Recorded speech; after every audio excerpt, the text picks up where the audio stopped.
Okay, so today I'm going to spend my lunchtime from work having a look at the A320 in Flight Simulator again. We're going to go for a quick flight around London just to do a bit of sightseeing and to see how the fast internet connection keeps up with rendering London. So let's go and get inside the airplane. Let's go and fire this up. So we've got batteries on. Turn on the IRS system to align. We'll go and switch on the APU. External power is available, so we can use that as well. Crew air supply on. Turn on the fuel pumps. I'm doing things out of order because we're just going to jump straight in the plane and take off. We're not going to use ATC. We're just going to. This is really a graphics test more than anything. So we're waiting for the APU to come up. While we're waiting, we can go and switch some lights on and arm the emergency lights, turn on the no smoking and the seat belts, even though we have no passengers really. And if we go and look further down here, we can see the APU gen is on the screen. While we're waiting as well, we can go and brighten some screens up. So just doing that. And these two for the engineering displays. There we go. So we now have power from the APU, so we can switch on the APU bleed overhead, which gives compressed air to spool up the engines. So we can now go and, if you watch these numbers over here, we can now turn the engines to start mode, which has changed the display here to show us some stats as well. And we can switch on engine number 2, and you can see N2 is coming up. We can do engine number 1 at the same time. It won't cause any problems. So you can hear the engines coming to life in the background. You can see some issues we need to deal with. Parking brake is on, TCAS is on standby, APU bleed is on. So the only one we actually need to deal with there is TCAS being on standby. This is the traffic collision avoidance system. So we switch it on and we'll say TAI, which is transmit and receive. We're more or less there. We're just waiting for the engines to come up, and then we can go and switch off the APU and the bleed and the external power. So we just wait for this to happen.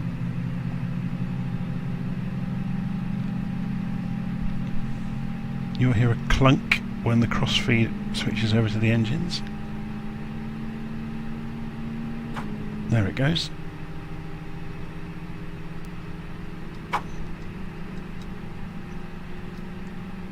So we can now switch off the APU bleed, switch off the APU and remove the external power, because the jet engines now are generating the power for the aircraft themselves. So it's kind of a bit of a bootstrap procedure really, starting the engines up. Okay, we're going to press B to shortcut getting the correct QNH for the local area. So that the QNH, if you weren't aware, is calibrates the pressure for the altimeter. So the height above the ground is measured by an instrument that uses air pressure to do it. It's also backed up in the Airbus by a radar altimeter. So we're going to put in some basics of a flight plan, but we're not actually going to put very much in at all. We're just going to say we're going from, where's Little Enough Map? We're going from Luton EGGW to EGLC. So have to find, let's just get rid of that out of the way. EGGW to EGLC. So EGGW, EGLC. So that will put the basic route in. Cost index, we're just going to put some basic numbers in.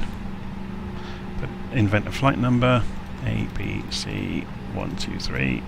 Oops. And a cruise flight level of 5,000 feet maximum we'll be flying around at.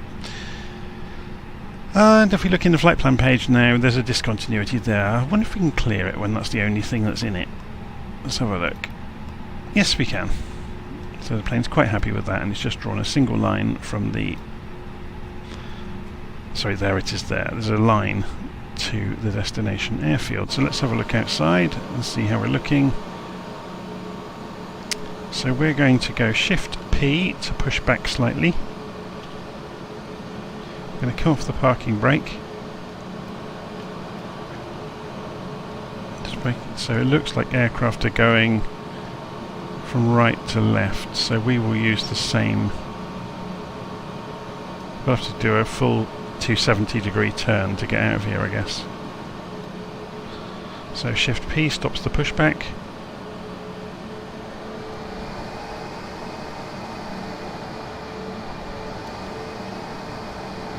Interesting, I have no steering.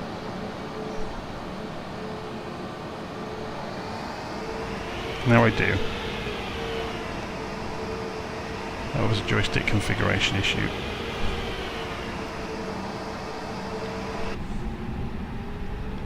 So we'll also, while we're looking at this, we'll move the flaps to takeoff position. It's saying here predictive wind shear is not switched on, so there's this little switch down here. So we're pretty much good to go now. So we just got to go out to the runway and take off.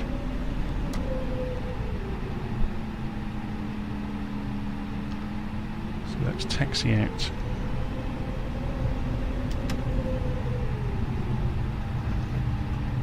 I think I'm going to need all of the runway. It's not a very long runway.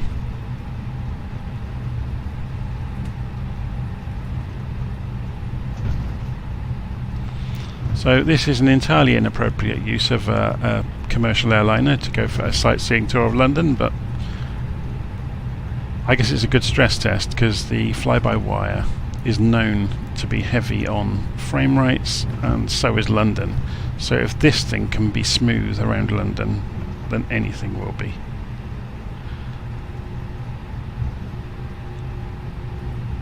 Looks like a nice clear day. I've got live weather on, live time, so it stands to reason it's lunchtime. So the sun is up. There's a blue sky outside. I live about an hour from London. So the weather you're seeing here is the weather we have outside. It's pretty cold, but it's not horrendous. Okay, so we are going to be using the autopilot in selected mode. Is that somebody who's just landed coming towards me? That's really wonderful if it is. Let's just zoom in. Yes, oh no, it's somebody going to take off straight towards me. Oh, this should be interesting. While I'm programming the MCP, we'll just keep an eye on them. Are they going to rotate? Today? Okay, this is getting scary. They're not going to rotate. Oh, here they go. And crack.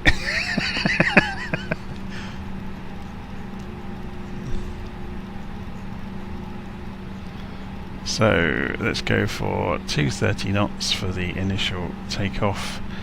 The runway we are on looks like it's about 75 degrees, so we're going to go for selected heading mode, 75 degrees. I really should have done this before we got to the runway. You click the top half of the knobs to go for selected mode. Sorry, bottom half even. Top half is managed mode. So you click the bottom half of the knobs for selected mode, so I want 75 degrees. It won't let you go to managed mode if you haven't got a fully programmed flight plan, which I don't have. So we're going to go for 5,000 feet, engage selected altitude, and we can tell it the rate to get there. 2,000. We can say engage vertical speed, or we could actually go for 3,000. It won't make much difference, to be honest. Okay.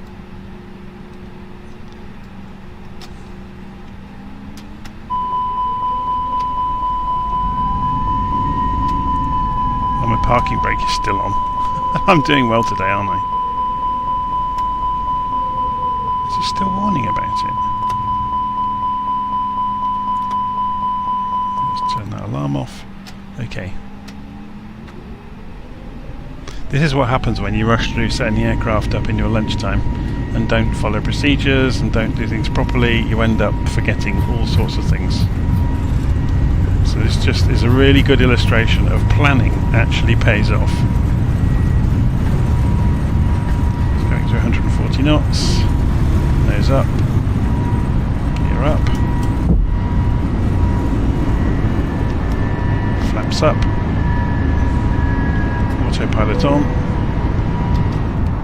and throttle to speed mode. Go for 250 knots. This will be our speed for the entire trip until we get into approach for London City. So let's have a look at the map. We're climbing out along the same line as the feathers. So we're 75 degrees we were climbing out at. So we're going to turn right. So if we go, let's have a look on the little nav map. If we measure distance from here, and we'll go across London. So we're looking, yeah, probably the same as our track here. 145 degrees should do it. Oh look, the simulator has paused. Is it about to crash the desktop is the question. I have no idea what causes these pauses. Nobody seems to. And it's come back to life. If we had had any aircraft in view, they would have vanished and the multiplayer would have reset itself. So let's have another look. 145 degrees.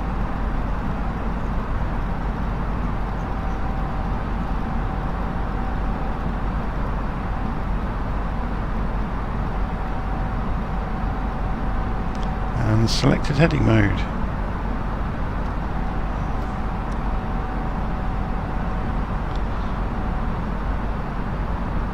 So you get to see the trees whizzing past underneath.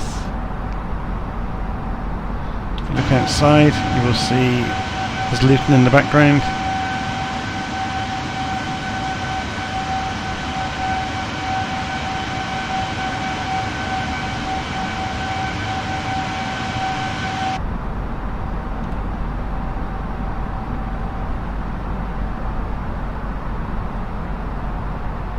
Okay, so we're now 145 degrees, 250 knots, just coming up for 5,000 feet. So we're going to cruise along towards the centre of London. So once we get down this side of London, we'll cut back across and have a look at some of the sights.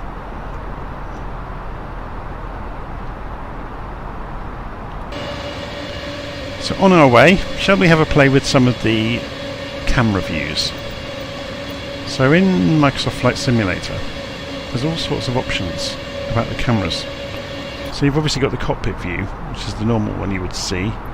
But you've got external, and this is the one you can use, hold the right mouse button down and pan around the aircraft with, which everybody's familiar with. Perhaps the most interesting, though, is the showcase camera. So by using the keys on the keyboard, using WASD and WAS and D, I can translate the camera forwards and backwards and left and right. With F and R, I can go up and down. And with the keypad keys 4, 6, 8 and 2, I can rotate. So you can, with a little bit of practice, move quite quickly around the aircraft to get nice screenshots. And you can use plus and minus on the keypad to zoom in and out, so you get either fisheye or telephoto. And you can arrange yourself around the aircraft to take the pictures you want. So you might want to get a slightly non-standard picture, for example, with the aircraft up in the corner. Oops. You're looking at some scenery, for example. Do the same over this side, couldn't you? So you will notice, though, the showcase camera has some options that the normal cameras don't. So let's go and get closer to the aircraft so we can see them in action. So obviously there's drone speed here, which is quite obvious. It's the speed with which we can move around. There's the zoom level, we've already seen that, but this is perhaps the most important. We've got the focus mode. So if we say automatic, when we get really close, depth of field comes into play. So you will notice now that where I've aimed the camera is nice and sharp, but things further away are blurry. The closer you get, because of the way cameras work, the closer you get to something, the more that effect becomes exaggerated. So let's turn the drone speed down. Not to 0, because then I can't actually move it. Here we go. So let's go and say I want to see the engine really sharp. So the cone on the front of the engine now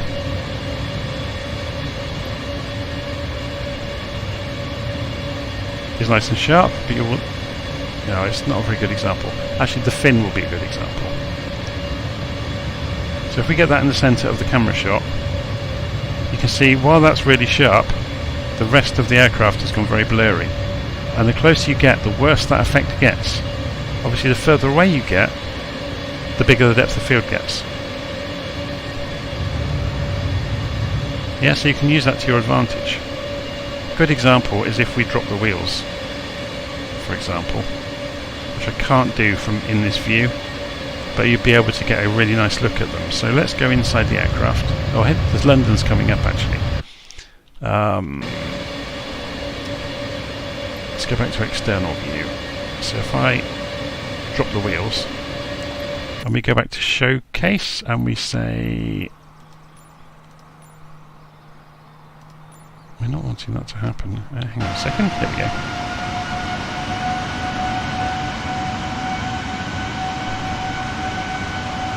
So yeah, look at the depth of field between the undercarriage. It's just having something nice to look at, really. But you'll notice I have to have things right in the middle of the field of view for it to be in the right place. So that's why there is a manual drone focus. So then you can alter it yourself and you can bring the camera into focus yourself. Yeah? You can play around with it and get it to where you want within the scene.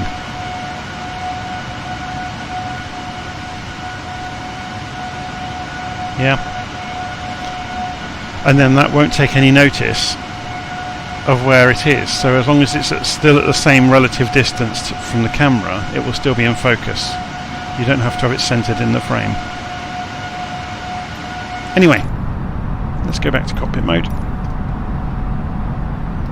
So you will see at the moment we've got the City of London coming past over there. So what we're going to do is come off the autopilot.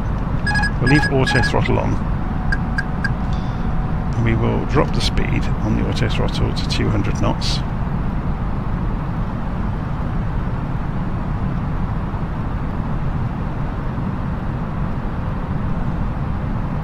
We'll drop the air brakes. Actually, it is slowing down quite handily on its own. We're going to drop the air brakes anyway because I'm about to dive for the floor. And we're going to go for an explore around the Thames. We'll fly along the Thames right through the middle of the city in the Airbus.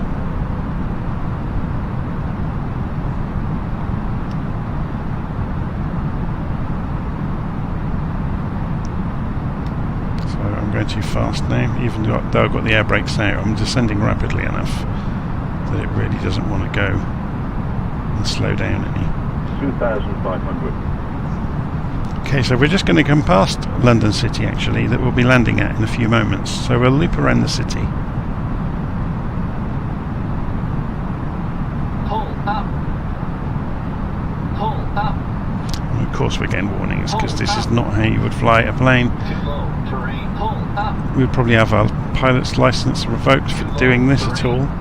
But this is really a graphics test. Too low terrain. Too low terrain. Too low terrain. Too low terrain. So maybe we will climb slightly to stop that from warning us. This because we're within 1,000 feet of structures.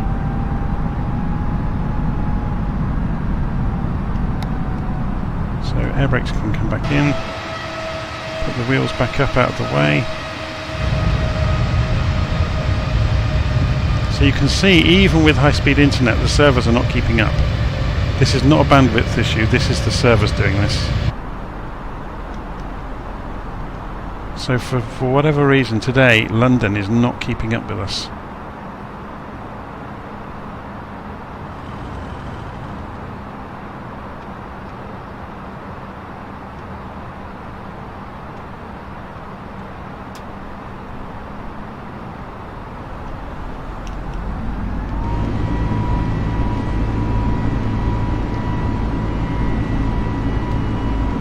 1,000.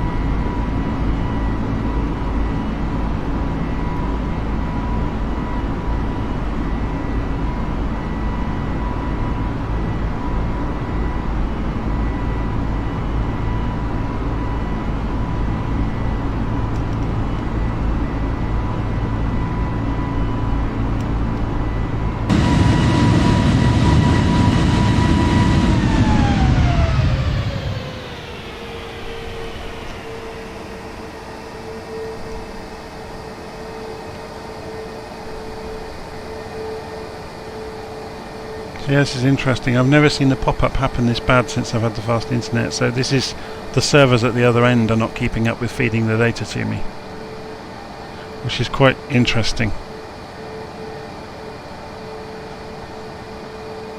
Just to give you some idea, I've got 400 megabit down and 400 megabit up, so there is no excuse for it being this bad.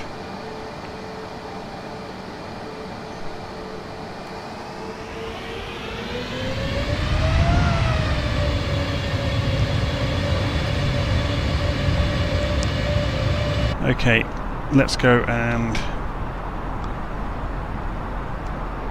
prep for landing. So if we go and have a look at a little nav map, we actually want to double back really. So let's go and do a left turn. We'll do this properly now, after messing around doing crazy IFR manoeuvres. So VFR manoeuvres. We're going to go and fly in properly into London City.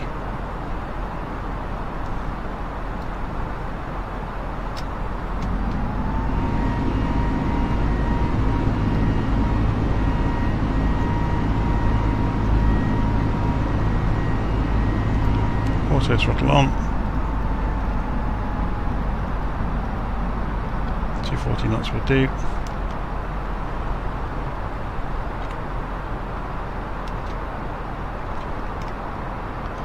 Continue turning. We want to go about 270 degrees, and then we'll double back on ourselves. So while we've got some time, let's go and have a look. 111.15 is going to be the radio frequency. So we go to the NavRad page.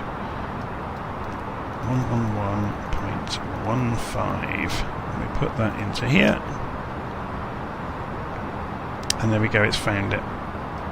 And we can put the course in as well of the runway, which will be 92 degrees. And it's already done it. The system, the database of frequencies in the system knows that that is for our destination. 2,500. Okay, so let's keep an eye on height. We're about the right height coming to the ILS, so let's level out.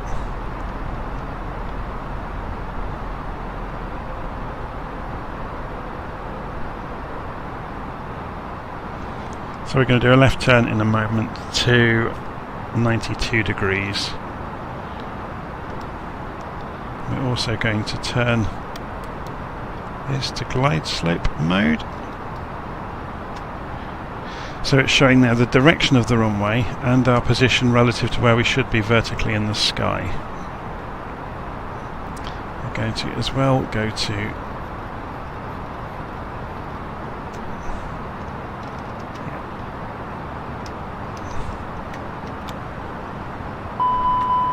getting an overspeed warning. We're dropping the wheels, so the overspeed has now gone away. We were just marginally too fast.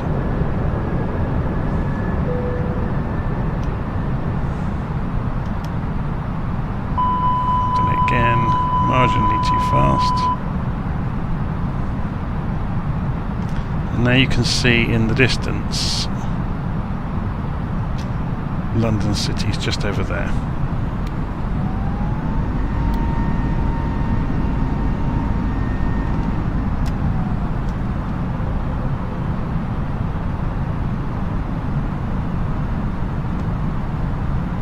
So we're aiming directly for the runway now, so we turn left slightly. I've overshot the line, to be honest. But so what we're watching for now is this diamond to start falling.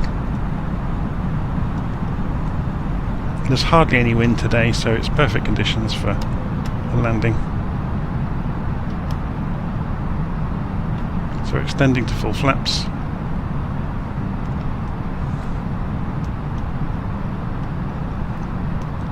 So we're just coming in visually into London City. It's a steep glide slope into London City. I'm going to extend the air brakes as well, because we will need them when we start descending. The aircraft could start accelerating even under full flaps.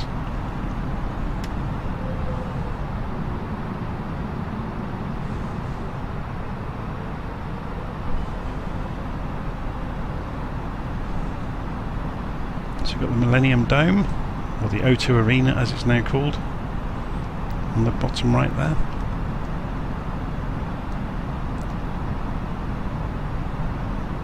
Should see the diamond start to move. Here it comes for the vertical position relative to the runway. So remember, I'm full flaps and air brakes are extended because it's a steep descent into here.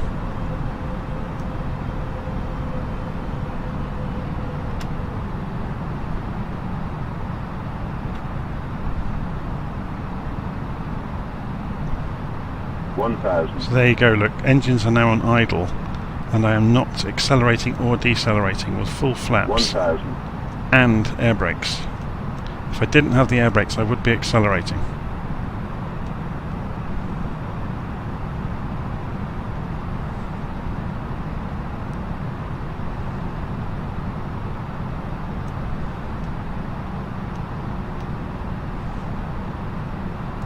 So we're just concentrating on staying on the centre line 400. And maintaining the approach 400. angle.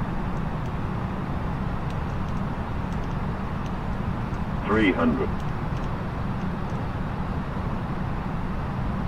200.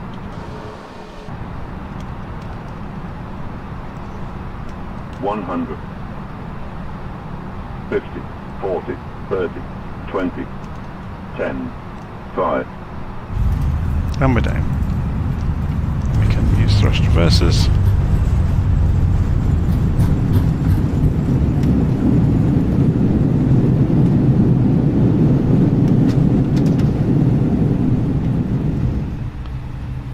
And bit off the thrust reversers, and we are now just gently going to use the wheel brakes to pull off the runway. We can raise the flaps now.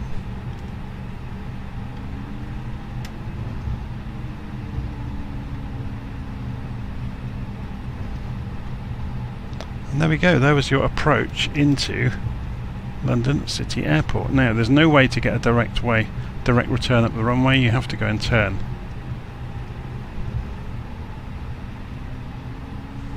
Which we will do.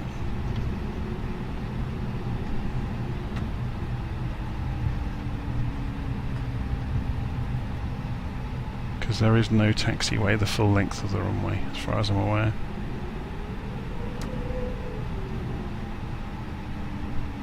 Whoa, that was a big stutter.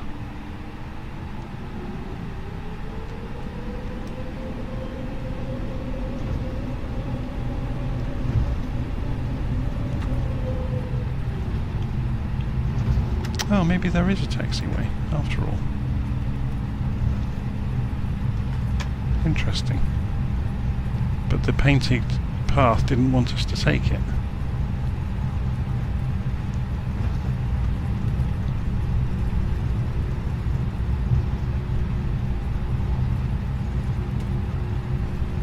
So we're just going to park up and then we'll end the flight. So hopefully that was interesting to get a little look at London and to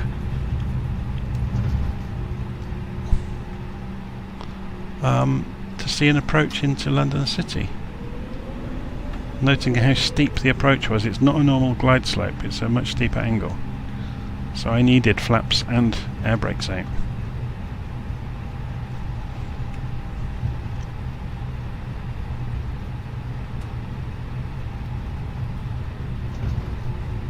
Where shall we park? This isn't really airliner parking over here, is it? But oh well. Let's have a look from outside. It's going to look quite comical, isn't it?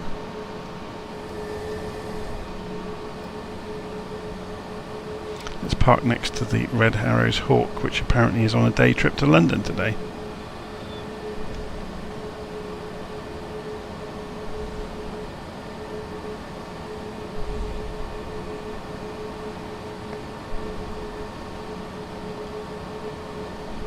Oh, there's another one that's just spawned directly underneath us. So there you go. Wheel brakes on. I'm not going to go through the shutdown sequence. We've all seen it 100 times before. So we'll drop the air brakes now.